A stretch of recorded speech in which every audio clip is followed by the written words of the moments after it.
તો આપણે બનાવવાના છે મેથીના ગોટા, તો એના માટે આપણે મેથી ઝીણી સુધારી લીધી છે. હવે આપણે આને ધોઈ લઈએ પહેલા. તો મેથીને આપણે સરસ મજાની ઝીણી સુધારીને ધોઈ લીધી છે. હવે આપણે આમાં લીલું લસણ એડ કરી દેવાનું છે, એ પણ આપણે ધોઈને ઝીણું સુધારી લીધું છે. હવે આપણે એમાં એક મોટું કેપ્સિકમ લેવાનું છે. કેપ્સિકમ ઓપ્શનલ છે, તમારે ન એડ કરવું હોય તો તમે એને સ્કીપ પણ કરી શકો છો. ત્યારબાદ આપણે આદુ મરચાંની પેસ્ટ લઈ લીધી છે. આદુ આપણે 10 ગ્રામ અને મરચાં આપણે જેટલું તીખું ખાતા હોય એ પ્રમાણે લેવાનું છે. એ પણ આપણે એમાં એડ કરી દઈશું. 1 ચમચી આપણે સૂકા ધાણા છે, જે આપણે એડ કરી લીધા છે. અડધી ચમચી મરી પાવડર છે. આ બંને વસ્તુ આપણે ખાંડીને લેવાની છે, જેવું તેવું ખાંડી લેવાનું. 2 મોટી ચમચી આપણે વ્હાઈટ તલ લીધા છે. આ પણ ઓપ્શનલ છે, તમને ન ગમે તો તમે એને પણ સ્કીપ કરી શકો છો. 1 ચમચી આપણે અજમા લીધા છે. હવે આપણે એમાં 2 મોટા લીંબુનો રસ એડ કરી દેવાનો છે. ખટાશ તમને ઓછી પસંદ હોય તો તમે એને થોડુંક ઓછું પણ કરી શકો છો. હવે આપણે એમાં ખજૂર અને ગોળની ચટણી એડ કરી છે.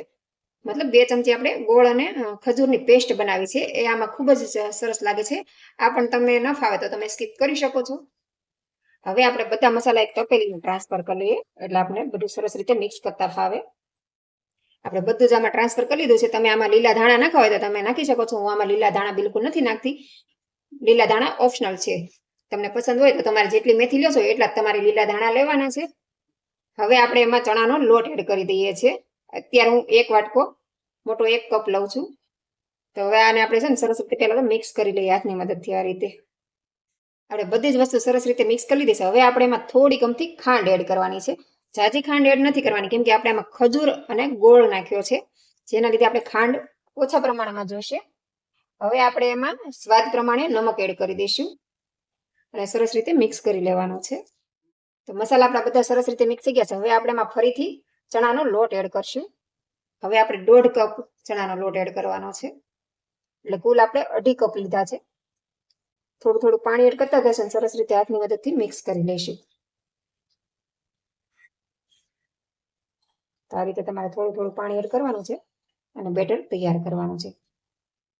આપણું બેટર સરસ રીતે તૈયાર થઈ ગયું. તો હવે આપણે એમાં અડધી ચમચી જેટલો સોડા એડ કરી દઈશું, જેના લીધે આપણા ગોટા છે એકદમ પોચા થશે. એની ઉપર આપણે થોડોક લીંબુનો રસ એડ કરી દઈશું, મતલબ અડધું લીંબુ તે આપણે એડ કર્યું છે. અને હવે સરસ રીતે આમાં મિક્સ કરી લેવાનું છે એકદમ પરફેક્ટ. એટલે આપણા ગોટા છે ને એકદમ રૂ જેવા પોચા બનશે. ગોટા પાડવા માટે આપણું બેટર તૈયાર છે. તો આ રીતનું આપણે કંઈક બેટર રાખ્યું જુઓ. તો ચાલો હવે આપણે ગોટા પાડી લઈએ. તો અહીંયા આપણે પહેલેથી જ તેલ ગરમ મૂકી દીધું છે. તેલ આપણું ગરમ થઈ ગયું છે કે નહીં, આપણે પહેલા થોડુંક અમથું બેટર અંદર મૂકીને ચેક કરી લઈશું. તો આપણું તેલ સરસ રીતે આવી ગયું છે. તો હવે આપણે આમાં ધીમે ધીમે ગોટા મૂકવાનું શરૂ કરશું. તો આપણે આ રીતે હાથમાં બેટર લઈને આવી રીતે નાના નાના ગોટા મૂકવાના છે. તેલ ઉડે નહીં એનું ખાસ ધ્યાન રાખવાનું છે. અને ગેસની ફ્લેમ ધીમી રાખવાની છે, જેથી કરીને આપણે તેલ ગરમ ના લાગે. તો આ રીતે આપણે બધા જ ગોટા પાડી લેવાના છે. જેટલા સમય એટલા જ મૂકશું, આપણે બહુ ઝાઝા નથી મૂકવાના. તેલમાં જેટલા આવે એટલા જ મૂકવાના છે. તો આપણા ગોટા જો બ્રાઉન રંગના થાય ત્યાં સુધી આપણે આને તળવાના છે ધીમા ગેસ પર.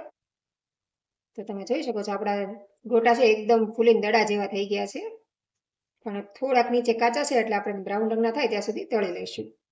ગેસની ફ્લેમ આપણે એકદમ ધીમી રાખવાની છે, એટલે અંદર સુધી ગોટા તળાઈ જાય અને સરસ રીતે તળાય તો કાચા ન લાગે. તો આપણા ગોટા સરસ રીતે બ્રાઉન રંગના થઈ ગયા છે અને સરસ રીતે તળાઈ ગયા છે. તો હવે આને આપણે બહાર કાઢી લઈશું. તો હવે આપણે ગોટાને સર્વ કરી લઈએ. તો હવે આપણે એક ગોટાને પ્લેટમાં કાઢી લઈશું અને ગરમા ગરમ ગોટા આપણે સર્વ કરી લઈએ. તો આપણા મસ્ત મજાના એકદમ રૂ જેવા પોચા મેથીના ગોટા તૈયાર છે.